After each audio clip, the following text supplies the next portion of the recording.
Hi friends, welcome back to another video from our YouTube channel. This is your educator Anil Kumar Verma. As we all know that ecosystem is a functional unit of ecology. That's why we all have need to understand the different type of ecosystem. Let's move ahead और सबसे पहले समझते हैं what is the meaning of ecosystem. तो ecosystem क्या है? It is the interacting system between living and non-living components in physically defined space or a area. इसको categorise किया गया आर्टिफिशियली थ्री ब्रॉड कैटेगरीज में. One is the nature ecosystem, another one is the duration ecosystem and last one is the size ecosystem. अगर हम बात करें nature ecosystem के बारे में तो नेचर इकोसिस्टम को फर्दर कैटेगराइज किया गया दो मेन कैटेगरीज में. One is the natural ecosystem and another one is the man made ecosystem और आ डोमेस्टिकेटेड इकोसिस्टम. और अगर ड्यूरेशन के बेसिस पे बात करें तो इकोसिस्टम को दो कैटेगरीज में फर्दर डिवाइड किया गया. One is the long term ecosystem and another one is the temporary और आ शॉर्ट टर्म इकोसिस्टम. अगर लॉन्ग टर्म इकोसिस्टम के बारे में बात करें तो ऐसे इकोसिस्टम जिनको बनाने में काफी ज्यादा टाइम लगता है और खत्म होने में भी बहुत ज्यादा टाइम लगता है. फॉर एग्जाम्पल फॉरेस्ट इकोसिस्टम है, ग्रासलैंड इकोसिस्टम है, डिजर्ट इकोसिस्टम है. अगर हम बात करें टेम्परेरी इकोसिस्टम के बारे में तो टेम्परेरी और शॉर्ट ड्यूरेशन इकोसिस्टम में क्या होता है, ये बहुत जल्दी बनते भी हैं और बहुत जल्दी बिगड़ते भी हैं. अगर हम इसके एग्जाम्पल के बारे में बात करें तो इसका बेस्ट एग्जाम्पल है क्रॉपलैंड. अगर देखो क्रॉपलैंड के बारे में बात करें तो हम क्रॉप्स लगाते हैं और फिर उसको कुछ टाइम के बाद अबाउट 6 to 8 और 10 मंथ के बाद क्या करते हैं, हम हार्वेस्ट कर लेते हैं और इकोसिस्टम को खत्म कर देते हैं. साइज के बेसिस पे बात करें तो इकोसिस्टम को दो कैटेगरी में रखा गया. One is the micro ecosystem and another one is the macro ecosystem.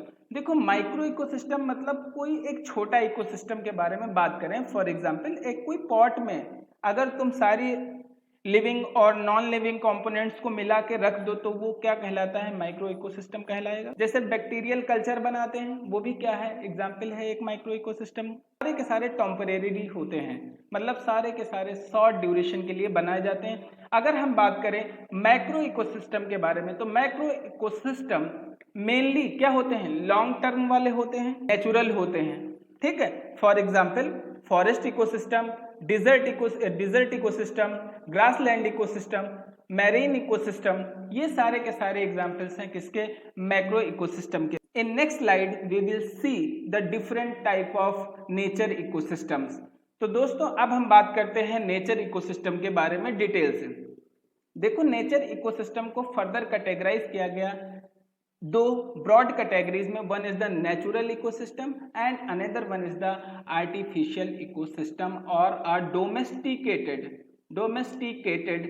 Type of ecosystem or sometime it is also known as man made ecosystem. तो हम सबसे पहले डिटेल में बात करने वाले हैं नेचुरल इकोसिस्टम के बारे में.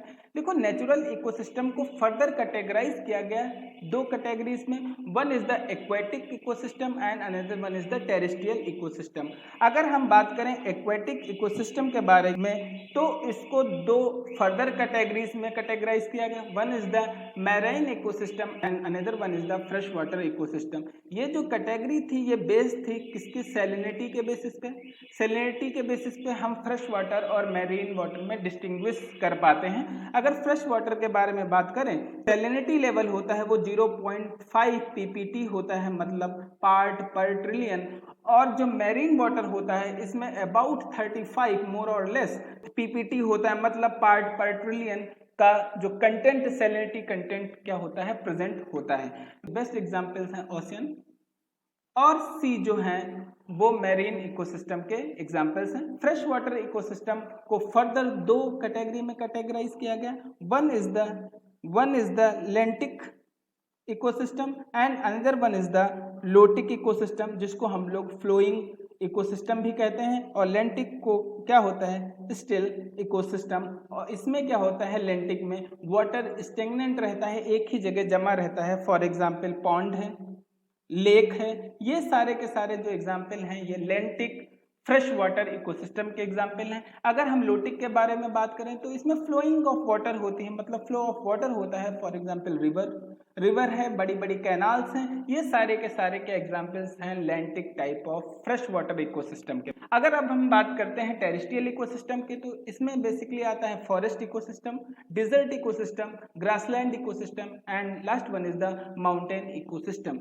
तो सबसे पहले समझते हैं फॉरेस्ट इकोसिस्टम के बारे में। देखो, फॉरेस्ट इकोसिस्टम है तो फॉरेस्ट में जो डाइवर्सिटी होती है वो बहुत हाई होती है, डाइवर्सिटी हाई होती है, लेकिन इसमें क्या होता है, डोमिनेंस होता है, मतलब जो सबसे ज्यादा जो चीजें मिलती हैं वो ट्री की होती हैं, मतलब वुडी ट्री होती हैं जो कि लंबे होते हैं और अल्टीमेटली क्या बनाते हैं, फॉरेस्ट बना लेते हैं। अगर हम बात करें डिजर्ट की, तो डिजर्ट में क्या होता है, डिजर्ट में सबसे पहला जो डिजर्ट का जो सबसे पहला एक ड्रॉबैक है, वहां पे सबसे कम प्रिसिपिटेशन होता है, मतलब सबसे कम रेनफॉल होता है। जब रेनफॉल कम होगा तो क्या है, वेजिटेशन अच्छा ग्रो नहीं कर पाएगा। जब वेजिटेशन ग्रो नहीं करेगा, टेम्परेचर बहुत हाई रहेगा, तो यहाँ पे क्या होता है, एडॉप्टेशन होता है। जब एडॉप्टेशन होगा तो क्या होगा, लीफ, सूट और रूट में क्या होता है, डिफरेंट टाइप के एडॉप्टेशन होके वो डिफरेंट स्ट्रक्चर्स को क्या करते हैं, एडॉप्ट करते हैं। अगर हम बात करें ग्रासलैंड इकोसिस्टम बारे में, तो ग्रासलैंड इकोसिस्टम में क्या होता है, इसमें भी क्या होता है, डाइवर्सिटी थोड़ा कम होती है फॉरेस्ट इकोसिस्टम की अपेक्षा, बिकॉज ग्रासलैंड इकोसिस्टम में जो डोमिनेंस होता है वो ग्रासेस का होता है along with some woody plants, कुछ वुडी प्लांट बीच बीच में मिलते रहते हैं। अगर हम बात करते हैं माउंटेन इकोसिस्टम के बारे में, तो माउंटेन इकोसिस्टम में क्या होता है, रेनफॉल ठीक ठाक होता है, वेजिटेशन अच्छा होता है। यहाँ भी क्या होता है, ज़्यादा प्रेसिपिटेशन हो जाता है या फिर कभी कभी स्नोफॉल हो जाता है, तो इसके लिए भी क्या होता है, इसमें भी एडॉप्टेशन होता है, ज़्यादा कोनिफर फॉरेस्ट मिलते हैं ऐसी जगह पे। तो ये था माउंटेन इकोसिस्टम के बारे में। अब हम डिटेल में बात करने वाले हैं आर्टिफिशियल इकोसिस्टम के बारे में। देखो, आर्टिफिशियल इकोसिस्टम को फर्दर कैटेगराइज किया गया 3 ब्रॉड कैटेगरीज में। One is the terrestrial, another one is the aquatic and last one is the microbial artificial type of ecosystem. तो सबसे पहले बात करते हैं टेरेस्ट्रियल इकोसिस्टम के बारे में। आर्टिफिशियल इकोसिस्टम के बारे में बात करें तो सबसे पहले मन में एग्जाम्पल जो आता है वो क्रॉपलैंड का आता है। क्रॉपलैंड, देखो क्रॉपलैंड में क्या करता है, हम एक पर्टिकुलर लैंड में क्या करते हैं, पहले तो ग्रो कराते हैं, ग्रो कराने के बाद हम अपने अकॉर्डिंगली, मतलब ह्यूमन के इंटरफेरेंस के द्वारा क्या करते हैं, हम उसकी जो ग्रोथ है, जो रेगुलेशन है या कंट्रोल है, अपने अकॉर्डिंग या ह्यूमन करता है, तो उसको क्या कहते हैं, टेरेस्ट्रियल आर्टिफिशियल इकोसिस्टम कहते हैं। इसका जो बेस्ट एग्जांपल है दैट इज द क्रॉपलैंड। अगर हम बात करें एक्वेटिक इकोसिस्टम के बारे में, एग्जांपल है वो है एक्वेरियम। देखो, एक्वेरियम में क्या करते हैं, हम लोग क्या करते हैं, कुछ फिशेस को लाके रख देते हैं, कुछ ग्रासेस रख देते हैं, कुछ स्टोन्स रख देते हैं और वाटर दे देते हैं। उससे क्या होता है, जो फिश होती है उसका क्या होता है, सर्वाइवल होने लगता है और वो एक इकोसिस्टम की तरह काम करता है, because there is a presence of biotic and abiotic components. ये जो एक्वाटिक टाइप ऑफ इकोसिस्टम होते हैं ये बहुत दिन तक सस्टेन नहीं करते।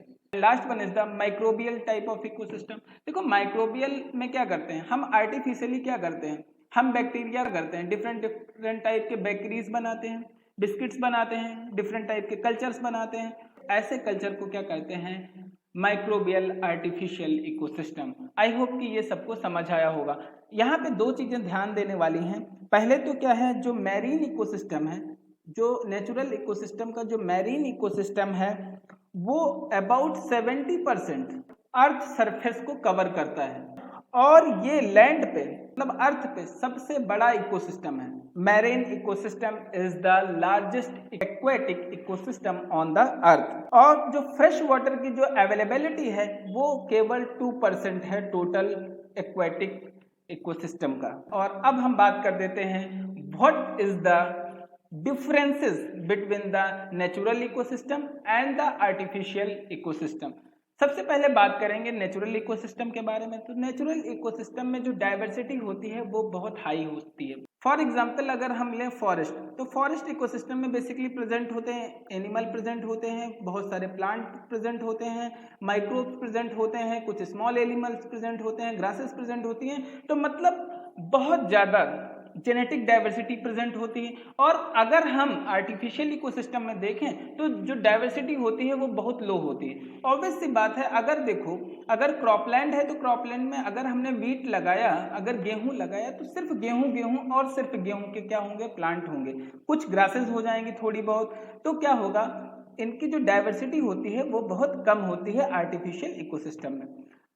अगर नेचुरल इकोसिस्टम के बारे में बात करें तो इसमें क्या होता है, जो रिच स्पीसीज डाइवर्सिटी होती है, जैसा कि मैंने ये बताया डिफरेंट टाइप की स्पीसीज मिलती हैं। बट इन आर्टिफिशियल इकोसिस्टम में जो स्पीसीज डाइवर्सिटी होती है वो बहुत लो होती है। और थर्ड वन क्या है, नेचुरल न्यूट्रिएंट साइक्लिंग अच्छी खासी चलती है। जैसे अगर हम बात करें, अगर नेचर के बारे में बात करें, अगर नेचर सब कुछ कंट्रोल कर रहा है तो ओपन टाइप के न्यूट्रिएंट साइक्लिंग होगी, मतलब एक्सचेंज ऑफ मैटर बहुत इजीली हो जाएगा क्योंकि वहां पे डाइवर्सिटी बहुत ज्यादा है।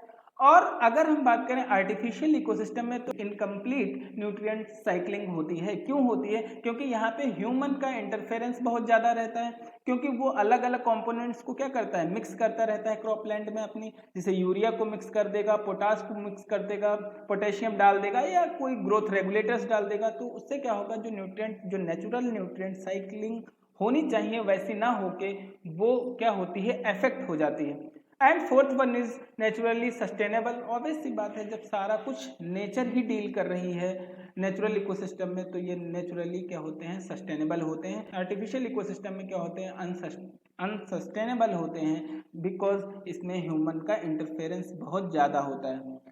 अब अगर फूड चेन के बारे में बात करें तो नेचुरल इकोसिस्टम की जो फूड चेन होती है वो बहुत कॉम्प्लेक्स और लॉन्ग होती है। क्यों होती है, बिकॉज यहाँ पे जो जेनेटिक डाइवर्सिटी बहुत ज़्यादा है, स्पीसीज रिचनेस बहुत ज़्यादा है, तो ज़्यादा एनिमल्स है, ज़्यादा प्लांट है, ज़्यादा डाइवर्सिटी है, तो क्या है, फूड चेन भी काफ़ी डाइवर्स और लॉन्ग और कॉम्प्लेक्स होगा।